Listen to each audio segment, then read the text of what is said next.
Esto es América Noticias bajo la dirección general de Carlos Vasallo. Comenzamos. En contexto, las claves, las reacciones y los temas que ya están haciendo noticia. Hola, saludos cordiales para todos. Las claves del día ya están aquí. Estos son los mimbres con los que se ha tejido este martes 26 de mayo.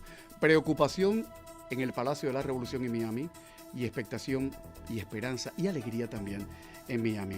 Estados Unidos a esta hora acumula más de 150 horas de vuelo de reconocimiento sobre la isla. The Wall Street Journal, que es un periódico conservador muy bien informado y que por cierto tiene un suplemento de fin de semana que recomiendo porque es maravilloso, acaba de asegurar que aviones de reconocimiento de Estados Unidos desde febrero pasado están sobrevolando la isla de Cuba en aguas internacionales y en ocasiones han llegado a 30 y 40 millas de las provincias de Santiago de Cuba y Ciudad de La Habana. Y ahora, la cifra del día, 500,000. 500,000 podrían ser los deportados a La Habana, a Cuba. 500,000 de cubanos podrían ser deportados y es una condición que habría puesto el presidente Trump en las negociaciones entre La Habana y Cuba. Lo dice el ex congresista demócrata y empresario del sur de la Florida, Joe García, en una entrevista que publica en las últimas horas el periódico The Palm Beach Post. Debo decir que América Radio, de manera independiente, no ha podido confirmar esta información. Joe García, que se aprecia de tener contactos con funcionarios de Cuba y funcionarios de Washington, que de alguna manera están familiarizados con las negociaciones, dice que también sobre la mesa está la liberación de presos políticos, reformas económicas importantes, reformas políticas importantes y sobre todo lo que Estados Unidos llama de permitir esta deportación de los cubanos. Nosotros tampoco estamos en condiciones de corroborar esto de manera independiente y de saber si esto es cierto o no, si es un camelo o no. De todas maneras, un dato a tener en cuenta. Desde el comienzo del segundo mandato del presidente Trump, 1.952 cubanos han sido deportados a la isla. 1.952 cubanos. La pregunta del día está en boca de prácticamente todos los analistas políticos internacionales. ¿De verdad es posible que Donald Trump logre finalmente un acuerdo nuclear con Irán? El presidente Trump dice que sí, pero que eso depende de lo que Teherán haga con los 400 gramos de uranio enriquecido que dice Teherán tener. Estados Unidos está acusando a Irán de haber roto el alto al fuego. Estados Unidos lo dice que es en defensa propia. El lunes por la mañana Trump dijo que el acuerdo estaba ahí, que ya estaba ahí. Sin embargo, Marco Rubio ha dicho que no. El acuerdo está trabado por una frase, solo por una frase, por una palabra. Y Netanyahu sigue su guerra. 100 bombardeos en Beirut, sobre Beirut, en las últimas horas. Así está el mundo. Podría estar peor, ¿eh? No nos quejemos que podría estar peor. Ahora resumimos la actualidad en nuestros titulares.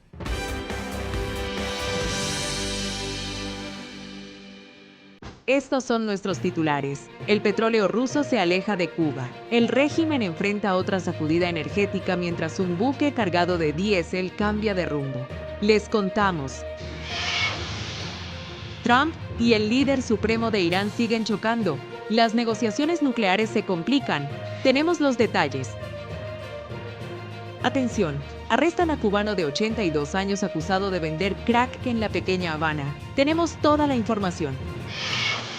Además, Félix Guillermo entrevista al periodista Diego Laje sobre el altercado con el tirador de 21 años abatido por agentes del servicio secreto y el creciente clima de violencia política que vuelve a encender alarmas en Estados Unidos.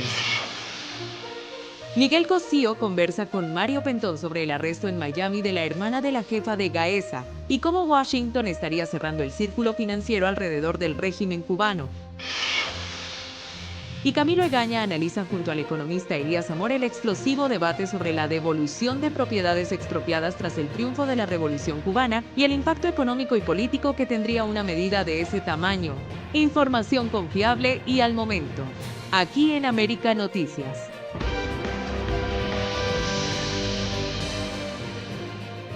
Mariel sin nada de combustible, La Habana sin nada de combustible, la generación distribuida sin nada de combustible Y mientras más débil está el sistema electroenergético nacional, más tenemos que regular los parques solares fotovoltaicos, que ha sido la potencia nueva que nosotros hemos incorporado. El petróleo que Cuba esperaba desesperadamente parece estar escapando, en medio de una crisis energética que tiene a millones de cubanos sobreviviendo entre apagones de hasta 20 horas diarias.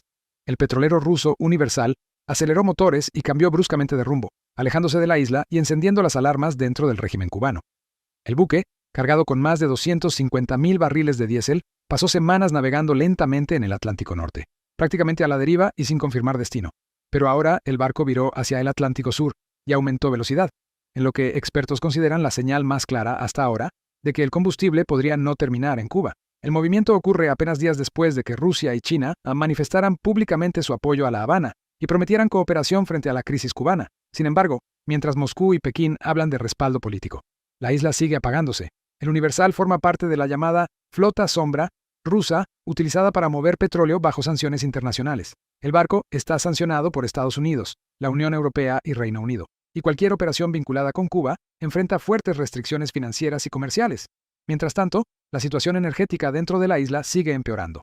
Este lunes volvió a salir de servicio la termoeléctrica Antonio Guiteras, considerada la principal planta energética del país, tras una nueva avería detectada en la caldera.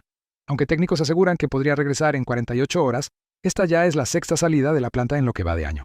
La Unión Eléctrica reconoció hoy un déficit superior a los 2.100 megavatios, una cifra devastadora para un sistema eléctrico prácticamente al límite. En Matanzas, más del 70% de los circuitos llevan más de 50 horas sin corriente.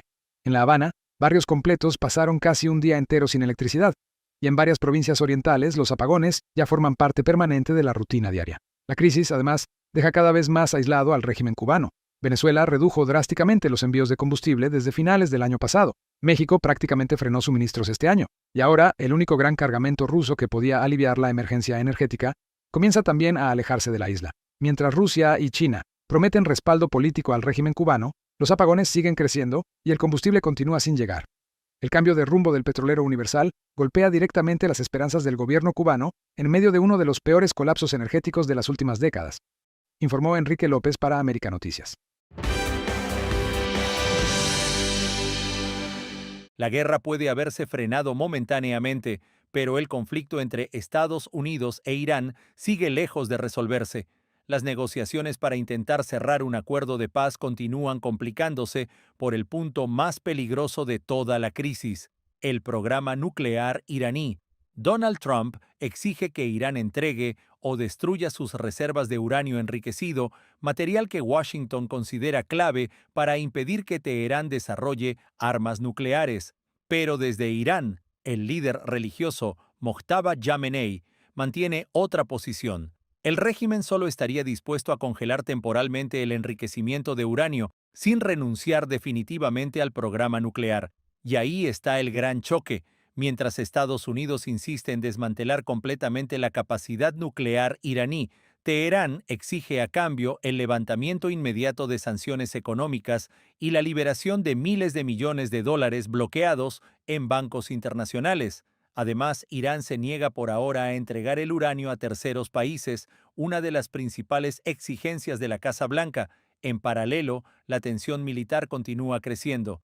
La Guardia Revolucionaria iraní advirtió que responderá a cualquier nueva acción militar estadounidense cerca del estrecho de Hormuz, mientras Israel endurece su postura y prepara posibles operaciones adicionales contra Hezbollah en el Líbano. Todo esto ocurre mientras Donald Trump reúne a su gabinete en Camp David en un momento crítico para el futuro de la guerra y para la presión política interna que enfrenta la Casa Blanca de cara a las elecciones de mitad del mandato. Washington busca abrir completamente el estrecho de Hormuz, estabilizar el mercado petrolero y evitar otra escalada militar en Medio Oriente. Lo que está pasando ahora es inaceptable. No conozco ningún país en el mundo, chino o de cualquier otro tipo, que siga tolerando esto. Eso no es aceptable. Ese es el hecho. No creo eso. Y ese es el hecho. Eso no es aceptable. Eso no puede pasar. Pero hasta ahora, las conversaciones siguen girando alrededor de los mismos puntos sin lograr un acuerdo definitivo. Y aunque públicamente ambos lados hablan de diplomacia, En la región todos saben que la opción militar sigue completamente sobre la mesa. Un informe para América Noticias. Soy Camilo Lavastilla.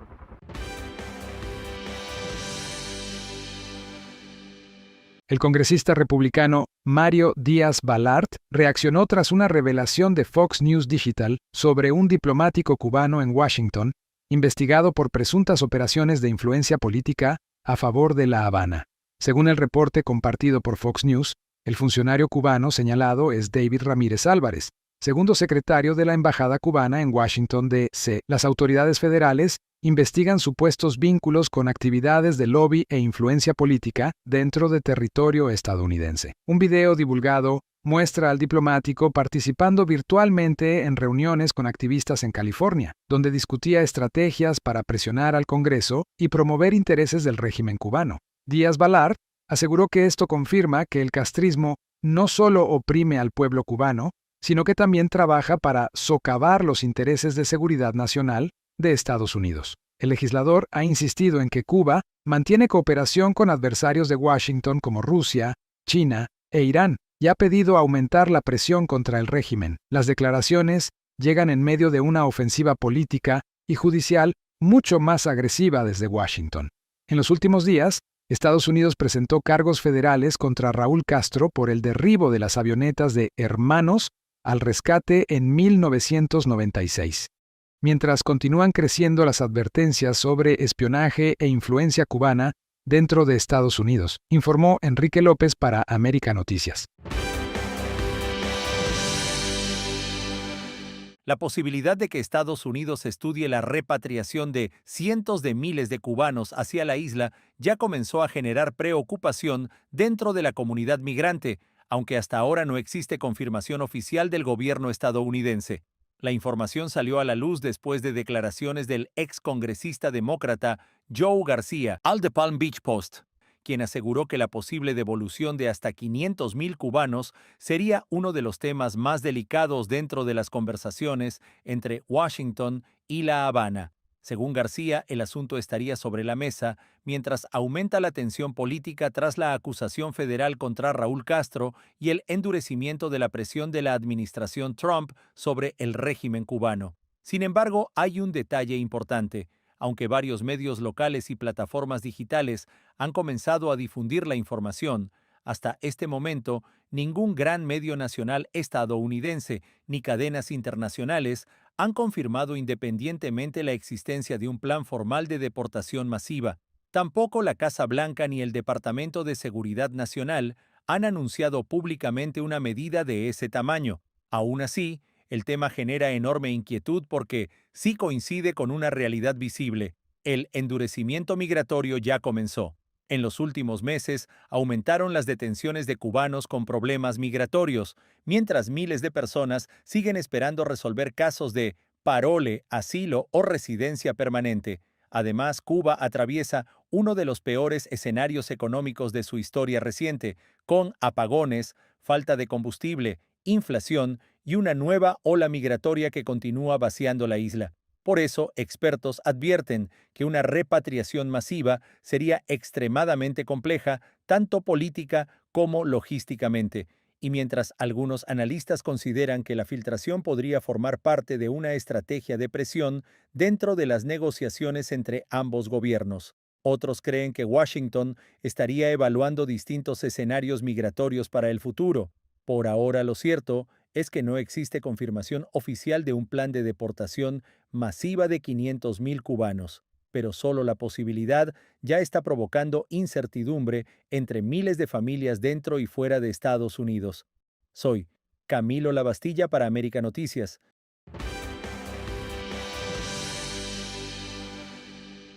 Una escena que parece salida de una película policial acaba de sacudir a la pequeña Habana, en Miami. La policía arrestó a un cubano de 82 años acusado de vender crack en pleno estacionamiento de una clínica de salud, a pocos pasos de una escuela, una iglesia y varios negocios del sector. Según las autoridades, Tomás Casanova fue sorprendido durante una operación encubierta mientras presuntamente entregaba piedras de crack a otros dos hombres identificados como Frank Rodríguez Díaz, de 65 años, y Raymond Vega, de 58.